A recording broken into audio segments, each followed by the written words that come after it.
Est-ce que tu le sens toi aussi, que quelque chose est en train de lâcher en ce moment? C'est pas juste une impression, hein, c'est un poids, c'est un truc qui colle au ventre.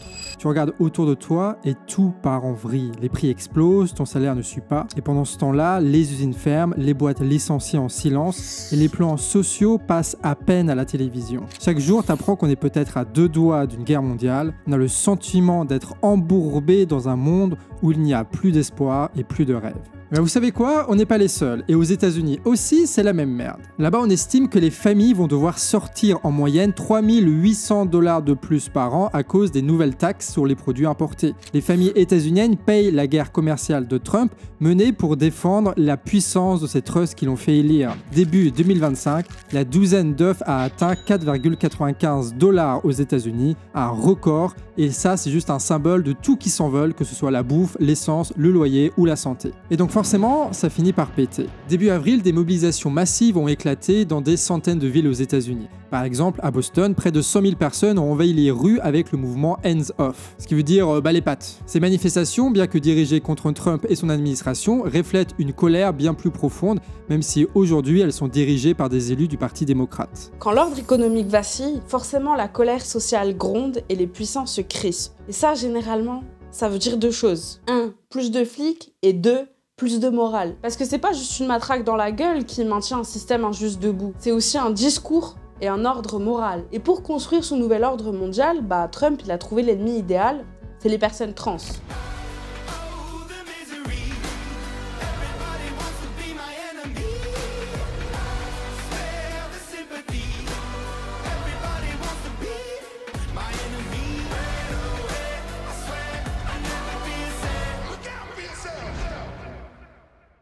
Vous avez sûrement vu passer ces images qui ont fait le tour du monde. Le 20 janvier 2025, Donald Trump signe des dizaines de décrets devant les caméras du Globe pour annoncer un message clair. Moi, contrairement aux autres politiciens, je suis un homme qui agit rapidement. Des décrets qui concernent plein de sujets, comme les retraits des accords de Paris sur le climat, mais aussi des décrets qui servent à faciliter la déportation des immigrés ou encore la remise en question du droit du sol pour les enfants d'immigrés nés aux États-Unis.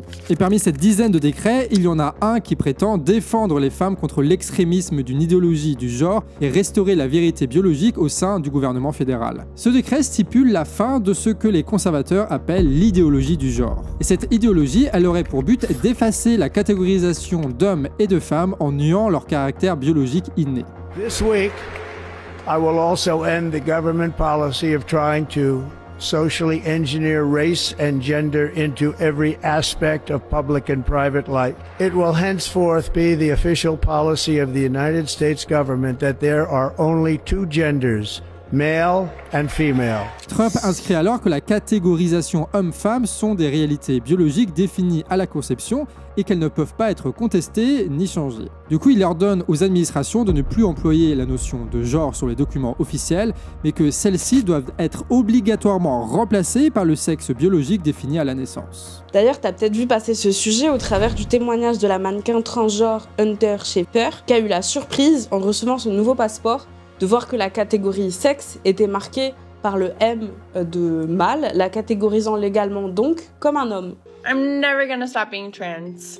A letter and a passport can't change that, and this administration. I'm pretty sure it's gonna come along with having to out myself to like border patrol agents and that whole gig much more often than I would like to or is really necessary. Hunter Schafer, elle assume publiquement sa transidentité et elle en a eu la possibilité parce qu'elle a une certaine position sociale. Comme elle le dit elle-même, c'est une bourgeoise. Par contre, pour beaucoup de personnes trans, c'est beaucoup moins facile. Et oui, tu as environ 0,6% de la population aux États-Unis, c'est-à-dire 1,6 million de personnes qui sont transgenres. Et 33% de ces personnes vivent sous le seuil de pauvreté. Et ça, notamment à cause des discriminations à l'embauche. Et ces discriminations, elles sont encore plus dures pour les femmes noires qui sont surexposées parmi les personnes transgenres. Mais cette précarité s'explique aussi par l'isolement social qui éloigne petit à petit du travail.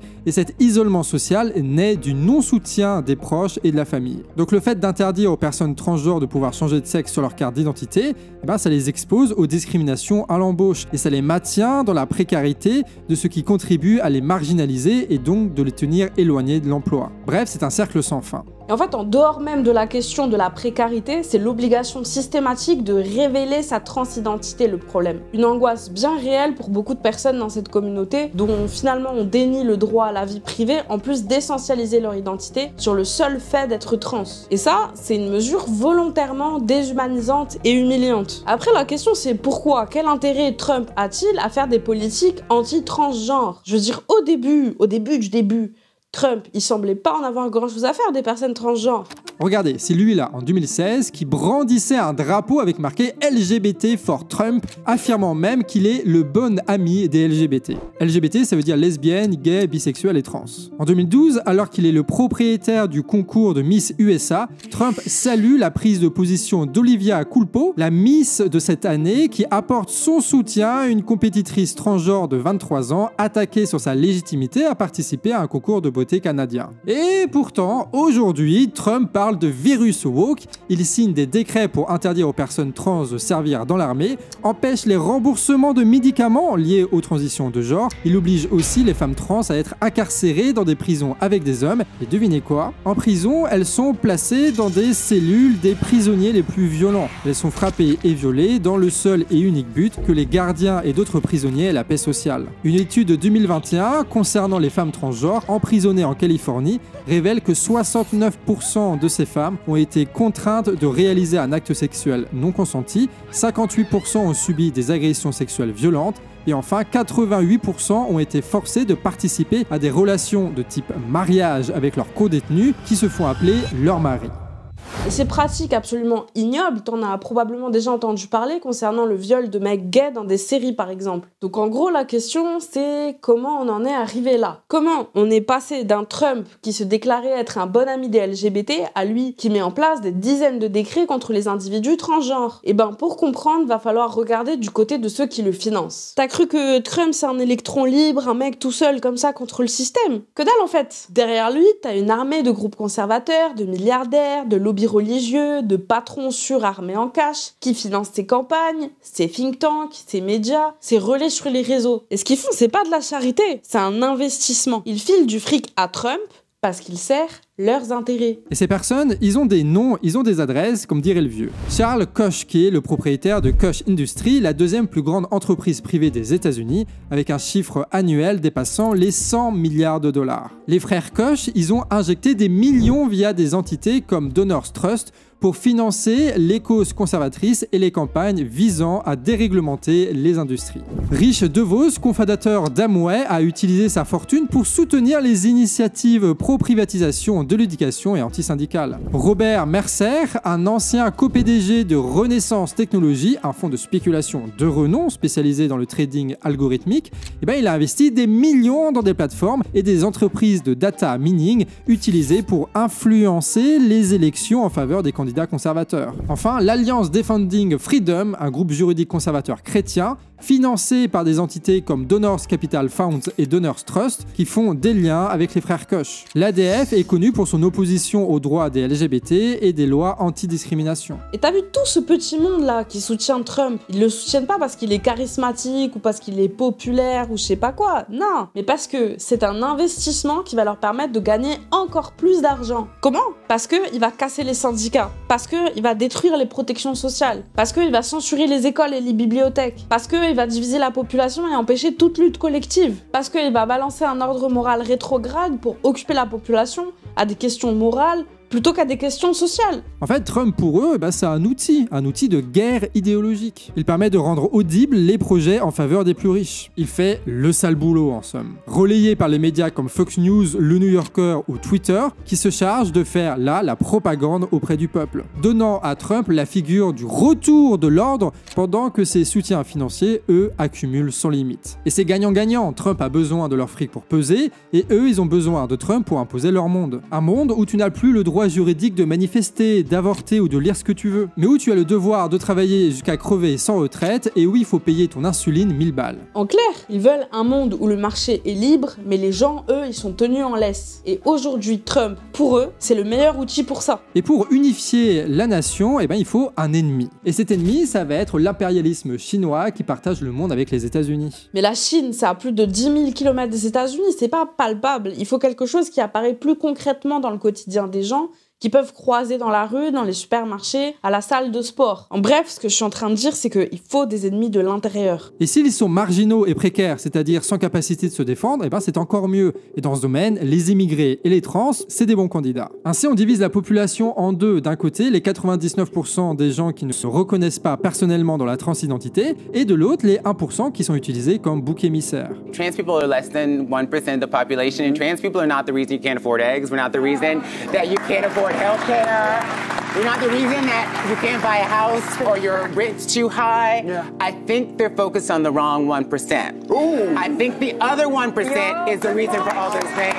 Tu veux un cas concret? Vas-y, très bien. Trump, dans son programme politique Action 47, a annoncé vouloir supprimer les remboursements de soins liés aux transitions de genre. Et ça à travers des programmes de santé publique, les équivalents états-uniens très bas de gamme de notre sécurité sociale. Or, si on prend l'exemple d'un de ces programmes, TRICARE, qui est destiné aux militaires et aux anciens combattants, on constate que sur 50 milliards de dollars, seuls 8 millions sont utilisés pour les transitions de genre, ce qui correspond à un pourcentage ridicule de 0,02% du coût total des prises en charge médicales de cette assurance. Et si on prend même largement tout le budget total des dépenses annuelles de santé aux États-Unis, qui est de 4100 milliards par an, on se rend compte que même avec des estimations les plus irréalistes, les coûts de transition représenteraient 0,07% des dépenses de santé.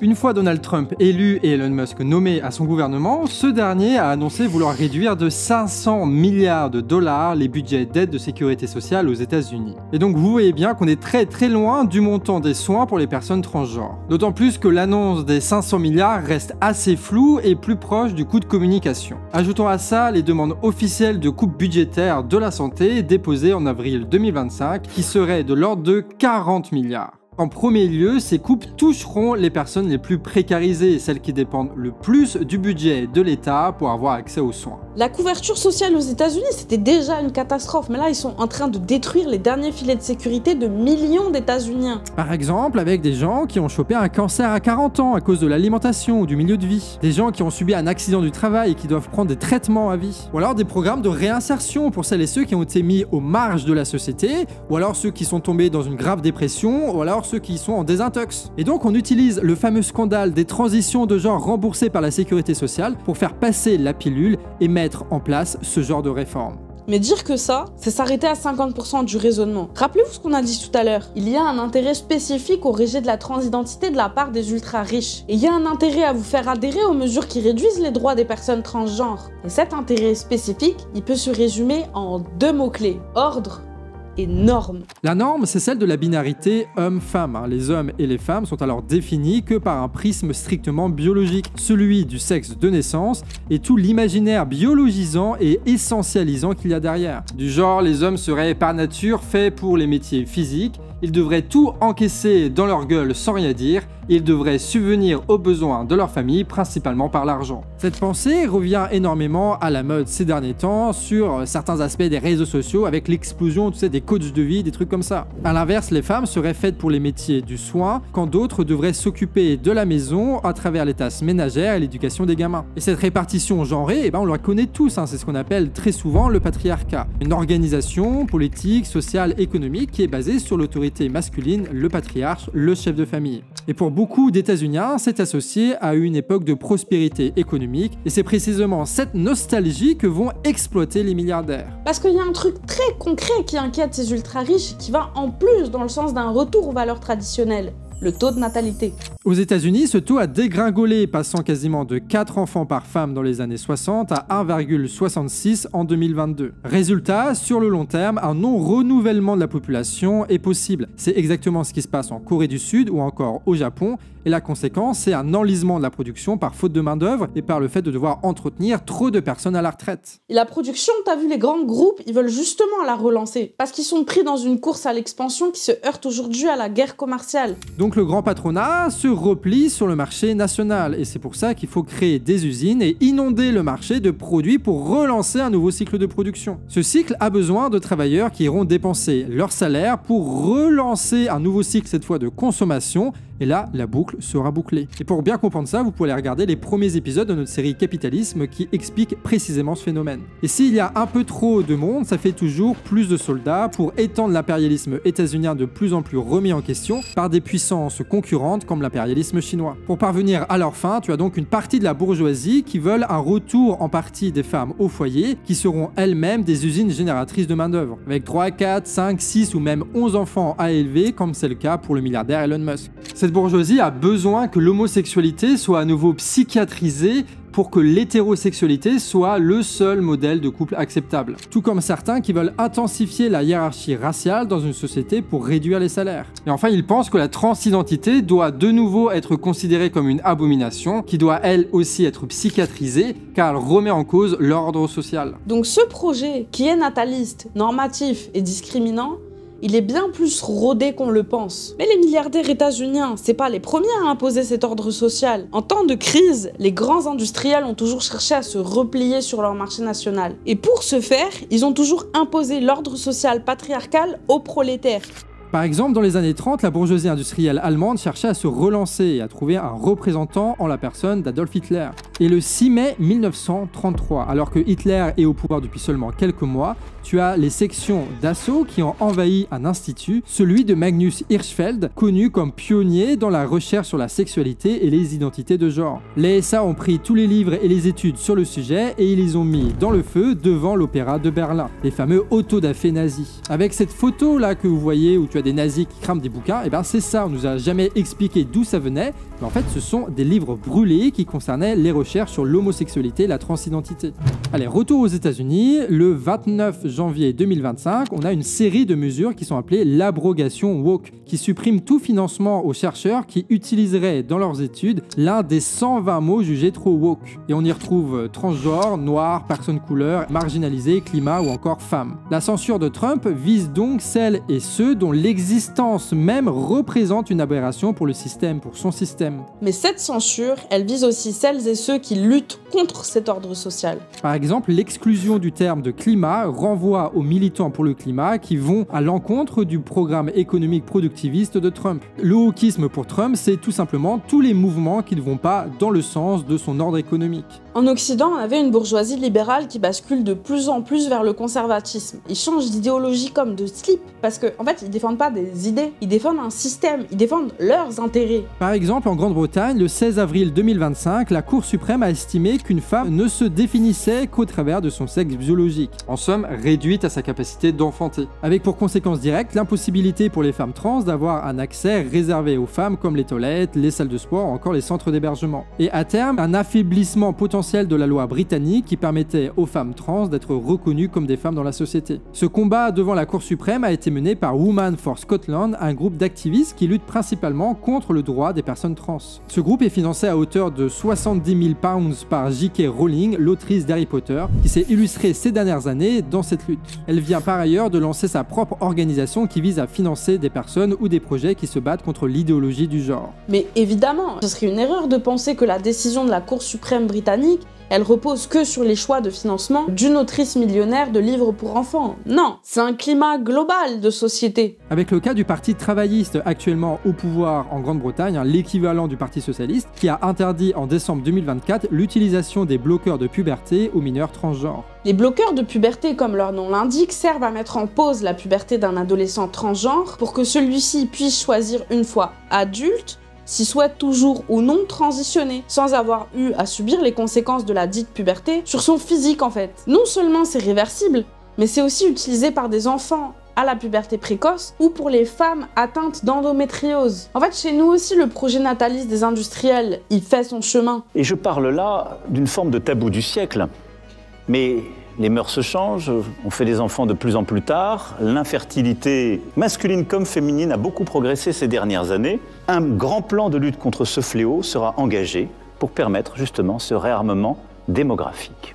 les prochains sur la liste des conservateurs, c'est nous. Et c'est les soi-disant progressistes là qui leur ont pavé la voie. Ces bourges là, soi-disant progressistes, tu les connais. C'est eux là qui te parlent d'inclusivité, de diversité, de tolérance, mais qui n'ont jamais mis un pied dans ton quartier, ni bossé un jour en usine. Ceux qui t'expliquent que le monde ira mieux quand les pubs seront plus représentatives là, pendant que toi t'en peux plus de choisir entre bouffer ou payer ton loyer. Il y a des marques qui repeignent leur logo en arc-en-ciel le mois de juin, mais qui ferment des usines à Détroit, à Toulouse ou à Dunkerque. Comme General Motors, qui fait des campagnes d'inclusion et de diversité en interne, tout en licenciant 2500 ouvriers états-uniens en 2023. Mais c'est pas grave, puisque tu as un stand Safe Space qui siège à New York City. Et puis tu as Amazon qui distribue des pins LGBT à ses employés pendant la Pride et qui traque ses salariés au chiottes, qui bloque les syndicats et qui vire à la moindre pause. Walmart met des drapeaux trans dans ses rayons pendant qu'ils payent à peine au-dessus du minimum légal et refusent de couvrir les soins médicaux de base de leurs employés. Et ce progressisme-là, il vient du Parti démocrate, l'équivalent chez nous du Parti socialiste, et qui passe le plus clair de leur temps à s'adresser aux multinationales et aux financeurs plutôt qu'aux travailleurs. Les électeurs pauvres, ils voient bien ce qui se passe. Des élites qui passent à la télé pour parler de vivre ensemble, mais qui n'ont rien fait pour arrêter les fermetures d'usines,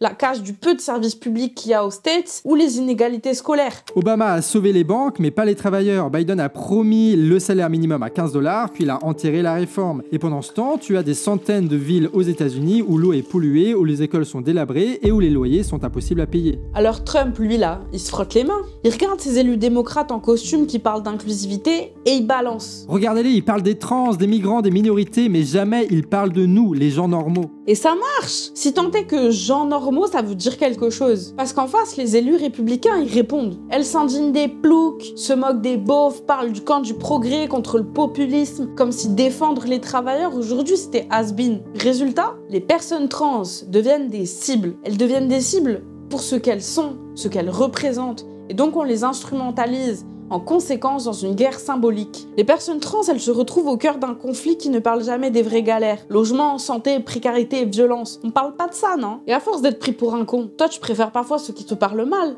à ceux qui te regardent de haut. Et c'est pour ça qu'on en est là. Le 14 avril, une femme transgenre a été assassinée publiquement en Colombie et elle s'appelait Sarah Millet. Ses meurtriers lui ont brisé les 4 membres et l'ont violée avant de la jeter dans l'eau pour qu'elle se noie sous les regards de passants qui n'ont pas levé le moindre petit doigt. Mais en réponse, tu as une grande manifestation qui a eu lieu pour rendre hommage à Sarah. Au même moment, aux États-Unis, des mouvements comme Trans Self-Defense Fund LA distribuent des kits d'autodéfense avec des tasers, des sprays au poivre et alertent les personnes trans pour les protéger. En France, des organisations comme l'Organisation de solidarité trans, toutes des femmes Flirt, Wasla ou encore Acceptest accompagnent les personnes trans, que ce soit pour les transitions administratives, pour leur donner des lieux de convivialité ou encore pour les former politiquement à la lutte. Mais il n'y a pas que les hommages et l'autodéfense, et heureusement. À Londres, une mobilisation s'organise suite à la décision de la Cour suprême. En Argentine, une immense mobilisation est née dans les parcs de Buenos Aires suite aux propos de Javier Milei, qui a traité de pédophiles les défenseurs de l'idéologie du genre. Idéologie du genre entre guillemets, évidemment, à chaque fois. Cette mobilisation à Buenos Aires a été portée par des femmes trans et a abouti ensuite à de grandes manifestations qui ont ouvert la voie à des grandes grèves générales historiques quelques semaines plus tard. Les personnes trans, elles sont en première ligne à défendre leurs droits, mais aussi ceux des autres. Parce qu'elles savent ce que ça veut dire l'exclusion, la galère, le rejet. Et souvent, elles sont là dans les manifs pour le logement, les salaires, contre la répression, parce que ce sont les mêmes combats. Souvent, les colères se tournent vers de faux espoirs des libéraux repas en social. Mais il n'est pas l'heure de baisser les bras, parce qu'on sait ce qu'ils nous préparent, la guerre, les arrestations étudiantes, des flics dans les supermarchés, des brigades anti-migrants, et derrière, les vies broyées par les riches à la Trump, à la Musk et à tous les autres connards de leur espèce. Et c'est ça, ces raisons spécifiques qui nous ont paru essentielles d'expliquer dans cette vidéo. Non pas de décortiquer chaque loi, chaque décret anti-trans et d'en expliquer l'intégralité des conséquences que ça aura sur les personnes trans. Même si en vrai, pour être honnête, au départ, c'était notre intention dans une vidéo beaucoup trop longue de 2 heures que personne n'aurait jamais regardé, qu'on a écrite avec Kuro. Et non, au lieu de ça, nous, ce qu'on a préféré faire, c'est vous expliquer de manière la plus concise possible, avec l'aide de Nico à la rédaction, quels étaient les enjeux pour Trump et pour ceux qui le soutiennent. Parce que c'est nous les trans, les femmes, les noirs américains, les pauvres blancs dans les campagnes et les villes désindustrialisées, les syndicalistes, les militants pour la Palestine, ceux qui luttent dans l'ombre ou à visage découvert. C'est nous tous et toutes qui pouvons imposer autre chose. Et ce combat, On est déjà en train de le mener par endroits. À quand ton tour? C'était Kouro et moi à l'écriture avec l'aide de Nico qui nous a aidé à synthétiser. Et c'était Johan et moi Déby à la présentation. Et merci à Agathe, Jade, Sybille et Johan pour la relecture de ce texte. Au fait, dis-nous en commentaire si ça t'intéresse davantage ce genre de format. On fait le point sur des sujets politiques comme ça qu'on aborde peu sur notre chaîne. Et sur ce, moi je vous laisse. Force à vous la famille.